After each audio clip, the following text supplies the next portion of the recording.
Welcome to part 2 of the creepy stories video. We're going to read a few more stories in this one. I don't know which ones I'm going to read, but we're going to figure it out. Again, I got my super duper spooky Loegi board mug. I'd also like to make a quick disclaimer. I stutter a lot, and if you watch the last video, you know that.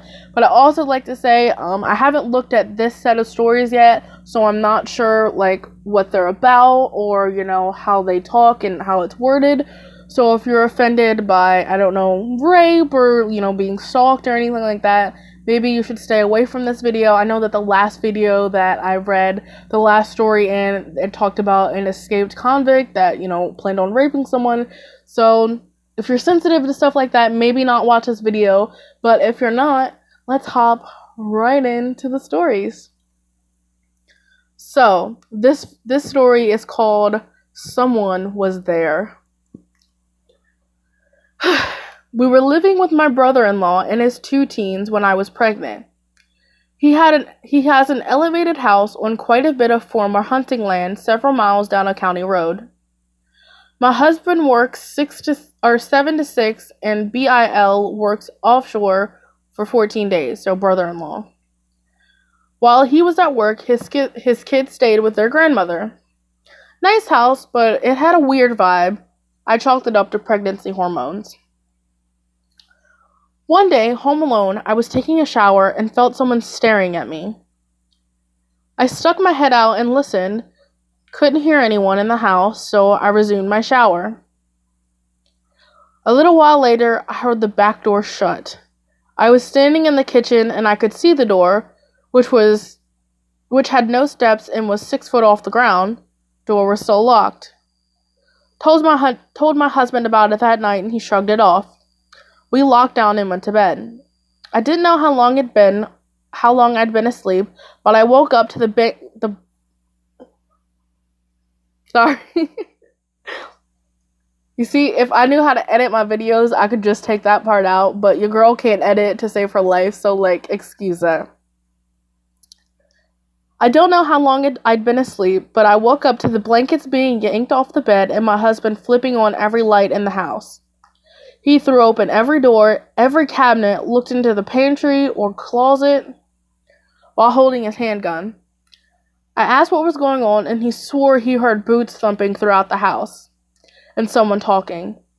Everything was still locked, and it was not a big house. Nobody was there except us. One night, a while later, my niece came into our room. Her dad had worked over, and we had them for a few days, and asked to sleep in bed with us. Now, this girl isn't scared of anything and is 14 at the time.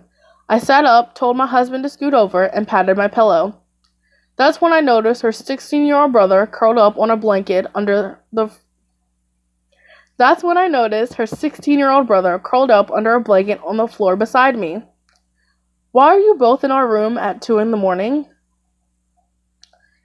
They didn't answer us at first, but explained that something in my niece's room laughs at night.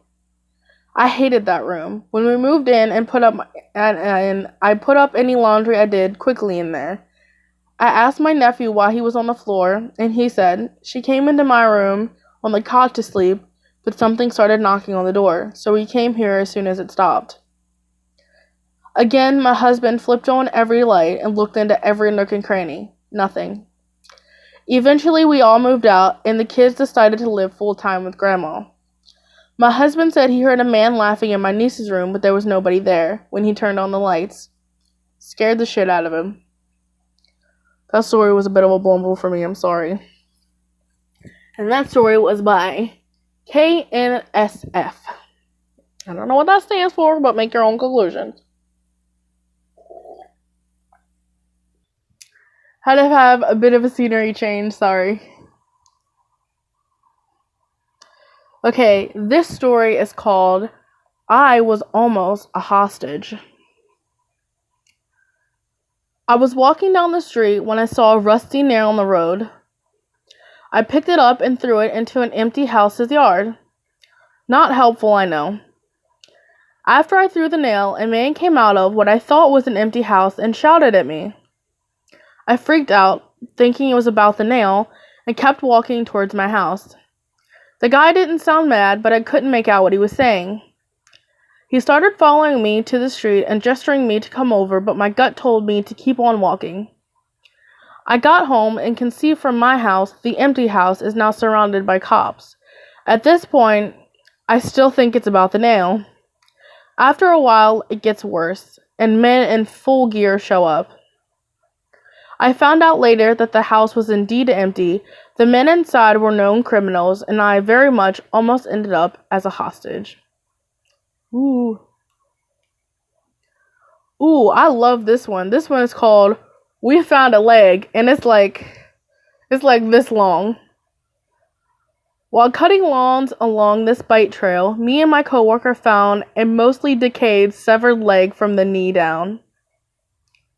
Cops were called, they questioned us, and we never found out any more about what happened.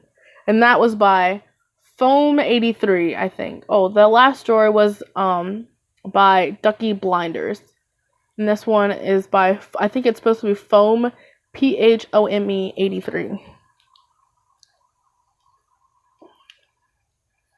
Okay, this one's a little long. So, it's called 2 a.m. Years ago, early 90s, my boyfriend was driving me home and we saw a man lying on the ground in the strangest position. Kneeling with his head on the ground and bent at a sharp angle so that he fade.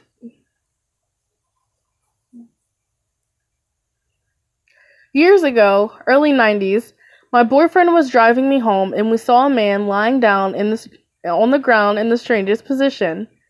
Kneeling down with his head on the ground and bent at a sharp angle so that he faced the street. It was 2 a.m. and the man was covered in sweat with his eyes open. We pulled over and I hopped out of the car to check on this guy. His eyes were wide open and he seemed like his face wasn't moving, but it really felt like he was pleading for help. He didn't respond at all when we called out to him. No blinking, no glassy eyes. I reached out to touch him and he was ice cold. I'm sure he wasn't breathing. This was before cell phones, so I hopped back in the car and we sped back to my house to call 911. 10 minutes later, the police called back to ask for the cross streets again. Apparently, they arrived at the corner and there was nothing there. I verified that they had the right spot and they said that they would call back if they needed any more information. That was the last I'd ever heard about it. I checked the newspaper for weeks, but we never found out anything about that man. And that was by The Living Road. Okay. This one is called He's Biting Daddy. This one seems like it's gonna be spooky. I don't know, but to me, anything that involves little kids is automatically kind of creepy a little bit because, kids are kind of creepy. And because kids have absolutely no filter, they'll tell you creepy things and not even really realize that it's creepy. So, cheers to that. You know what I'm saying?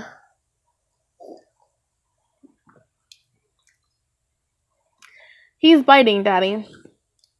My 3-year-old, who is very normally happy-go-lucky, was extremely concerned the other day. He kept looking around the room and talking about the rhino.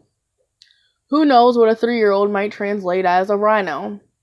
This went on for about 20 minutes. He was very concerned and looking around the entire time. So we get to a point where he says, the rhino is moving. My wife asks where the rhino is. He's coming to Daddy.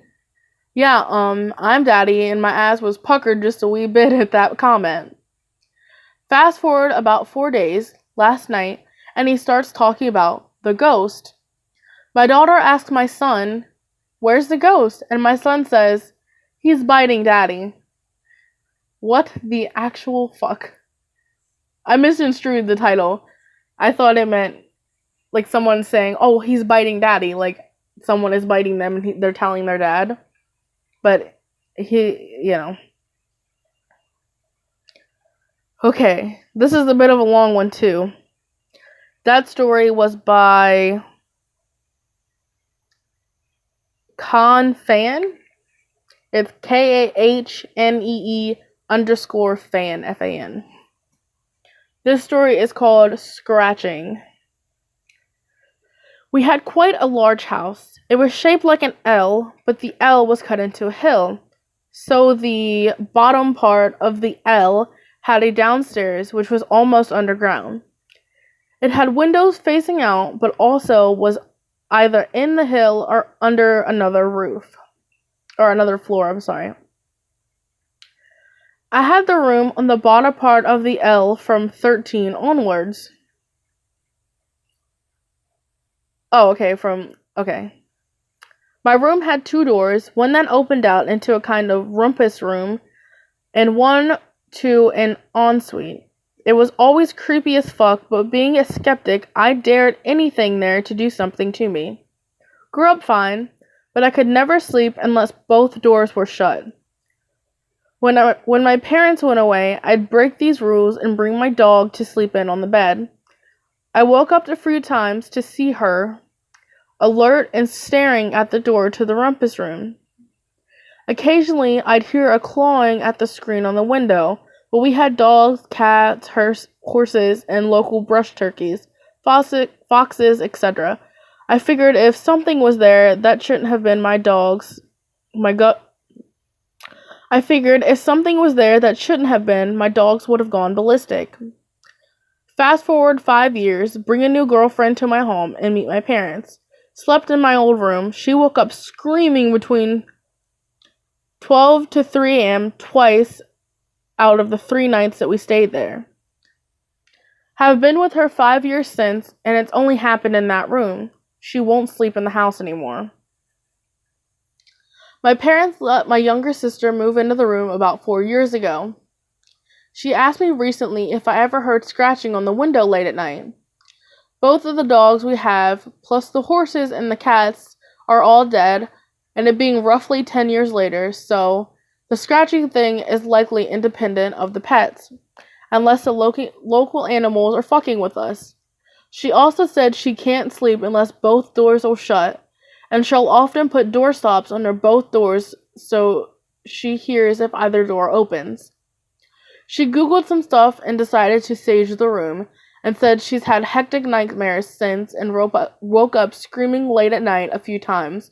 For reference, she was about 14 when the night terrors happened with my girlfriend, so we never told her. As I said, I'm a skeptic, but still pretty creepy.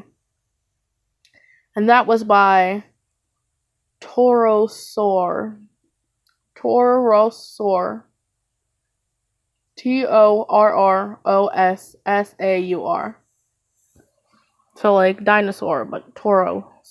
I'm sorry. Okay, I'm gonna read 2 more.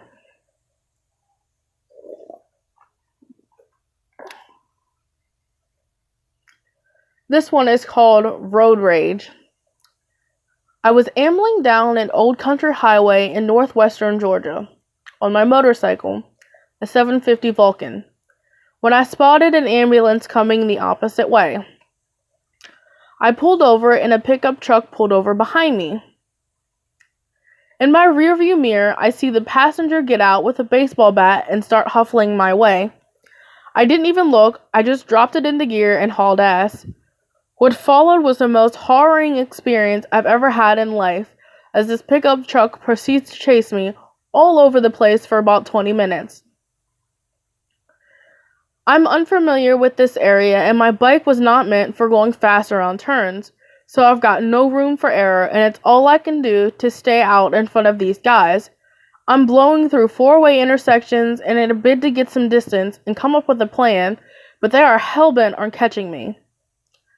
I finally managed to get pointed towards the highway and into the cover of other cars, but then traffic stops on a bridge.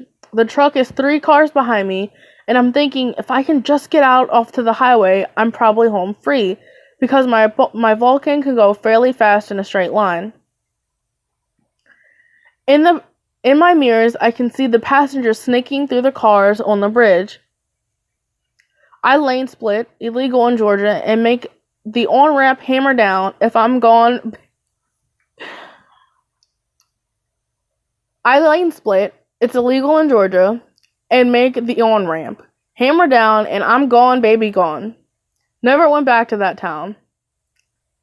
As far as I know, this was an unprovoked attack of the hillbilly variety, because prior to the ambulance, I hadn't even seen another vehicle. I don't ride particularly fast, and I don't believe in loud pipes. I got lucky as hell seeing him come up behind me like that. And that was by Lucky.Giraffe. I feel so bad for motorcycle riders 9 times out of 10 because they just get shit for no reason. Like, just let them drive. All they want to do is ride a bike real fast. There's nothing wrong with that. Okay. This last story is called 3 a.m. Walk. Now, I'm really partial to 3 a.m. stuff because that's the witching hour. Ooh. I'm fairly small for a guy. I stand around 5'5", and at the most I've ever weighed was around 150 pounds. About 6 or 7 years ago, I didn't have my license despite being far old enough to drive. I feel you. But a good buddy of mine wanted to hang out. He too did not have any way of transport, so we both decided to walk towards one another and meet in the middle. We would both be walking 5 miles. It was 3 a.m. on a cold winter night, and I was wearing a black jacket with my hood up. About 2 miles into my hike along the main road, a car pulled up into a parking spot of a home I was passing, just a few feet behind me. He wasn't entirely into the driveway, almost halfway hanging out of it onto the road. I half expected it was just a stranger wanting to give me a ride, but I wasn't about taking any rides from anybody. I kept pacing forward and ignored the car behind me, expecting them to roll down the window and shout at me. It didn't happen. The car just sat at the edge of that driveway, running but completely dark inside, to the point that I could only barely make out the figure of a large man. I don't typically get frightened by much, but something in the air made me tense up and my heart kind of dropped to my stomach. I stopped and turned to look at the car. I had a feeling that the person driving was watching me intently. The figure in the car was definitely facing me. I could see the reflection from his dash bouncing off his eyes. I stared back. I figured he was about to yell at me, but he just quietly sat in a strangely menacing way that I have only ever seen in scenes in movies play out. I kinda did a wave at the figure, letting him know that I saw him, and waited for some type of communication in return. He didn't budge, just stared intently. I turned to pace away, slightly brisker. After a few moments, I could hear the car slowly roll in reverse, so I turned to face it, but kept pacing backwards. The car kept pacing slowly. I pulled down my hood and stood still again, waiting for him to pass me. But instead, the man slowed down to a stop beside me. The passenger side window rolled down, and the man and I met eyes. No words were exchanged at all, and before I could even let out a hello, the man grimaced and accelerated away at a decent pace, almost as if he was disappointed by what he had seen. It doesn't seem like much from how it reads, but I'll never forget how tense the interaction was for me. I've never felt anything like it since. And that was by Babyface Janitor. Okay, I'm gonna give my input on this story. Because he mentioned at the beginning that he was small. Not that there's anything wrong being 5'5" as a guy. Please. I mean, I'm only 5'1", so like anything over that is tall to me. And he also mentions that he's wearing a black jacket with a hood up. Yeah. I was wearing a black jacket with my hood up. So to me, it sounds like the guy that pulled into the driveway was intent on kidnapping a female. Because, 5'5", black jacket with a hood up. I'm sure, and plus he said he was under 150 pounds.